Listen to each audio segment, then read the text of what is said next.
Well, hello, and thanks for watching another episode of ARFCOM Breaking News, your source for the finest 2A propaganda. Today, the news that happens to be breaking is the Los Angeles County Sheriff's Department has settled its case with the California State Rifle and Pistol Association.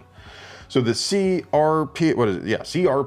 sued the LASD over their processing times for concealed carry permits. Now, Los Angeles County was simply the last entity in this suit to come to a settlement. So the DOJ will continue to investigate the County of Los Angeles for slow walking permits, but at the same time, cities, counties within California have been put on notice. They need to get their act together, and if you live in California, or if you plan to visit there with a carry permit, a non-resident carry permit, this is all good news for you. Hopefully, things will start changing. Nature will begin to heal. But hey, it would be impossible for us to produce quality 2A propaganda without sponsors. So let's pay some bills. Today's video is sponsored by Hornady. The 338 Advanced Rifle Cartridge. Purposefully designed for hard-hitting subsonic performance, the 338 ARC delivers 1.5 times more energy than the 300 Blackout subsonic.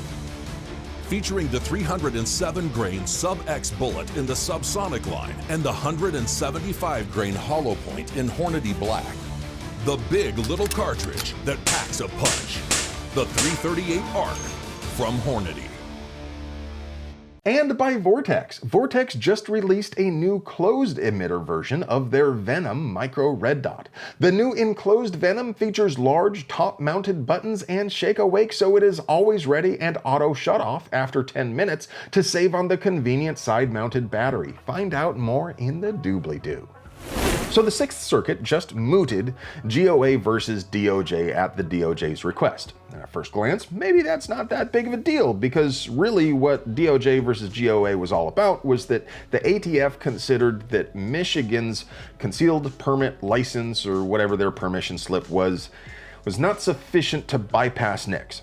So in some states, Arizona, where I live, and lots of other states, if you have a concealed carry permit or whatever permission slip your state has, that functions as a background check, because to get it in the first place, you had to undergo a background check. So the federal government's like, well, this guy's good. He's already had a background check. Therefore, you don't have to wait for the NICS instant check to go through, because sometimes that gets delayed and whatnot.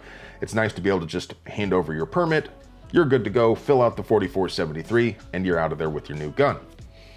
In Michigan, their CPL was not good enough for a background check, according to the ATF. Then the ATF went and changed their mind. They said, you know what? We will accept Michigan's concealed carry permit as a stand-in for the background check. So then the DOJ went back to the court and said, hey, these guys are suing us because we won't let them use the permit, but we will let them use the permit now, so we should moot this case. It doesn't matter. So if the ATF is now accepting Michigan concealed carry permits as being an appropriate stand-in for a background check, then why do we care if they moot this case? Well, because the next administration can come right back in there and say, oh, no, we changed our mind again, and now it does not meet the requirements. What we need is a court ruling that says they have to accept it.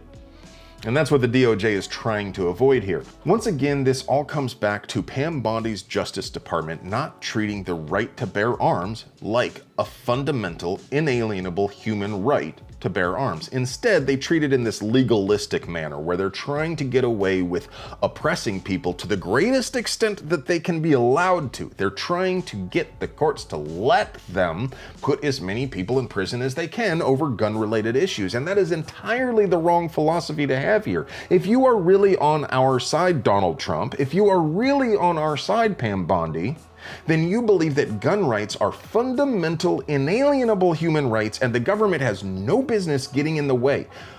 We don't want you going to court and niggling over little differences. We want you to stop defending gun control. We want real, concrete court cases. We don't want you mooting. We don't want you pulling out. We want the court ruling. So call up President Trump right now and tell him that Pam Bondi is still screwing over gun owners. Demand that the political prisoners be released. Patrick Adamiak, Matt Hoover, Chris Irvin, and all of the other people who are locked up for no other reason than exercising their fundamental right to bear arms.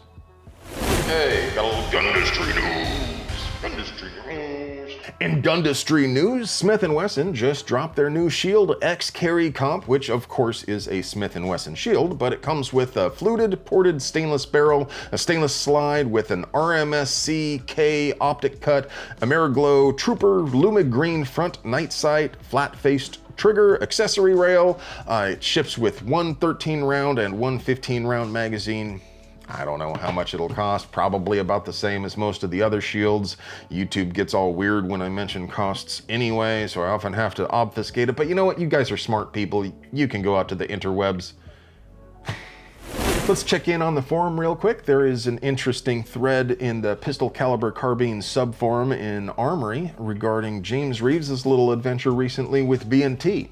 He put up a video and an article covering B&T's new subguns, PCCs that are modeled after the Sten with the side-mounted magazines, and in a move I never would have seen coming, Brugger and Tomet, B&T collaborated with Stuff and Things to produce a new PCC that accepts the Stuff and Things Bison-style helical 9mm magazine to give you lots and lots and lots of pews in a tiny little package. Check it out. And a lot of folks in GD were thrilled to find out that Nancy Pelosi will not be seeking re-election. I was surprised to find out that she's still alive. I thought that thing was a corpse, to be honest. And finally, I am just one man. I do my best to find the news of the pews, but often stories slip through the cracks and I miss something until it's long past worth talking about. So please, if you would like to help me find you news of the pews, please consider joining my army of autists in the Discord, link in the doobly-doo as always.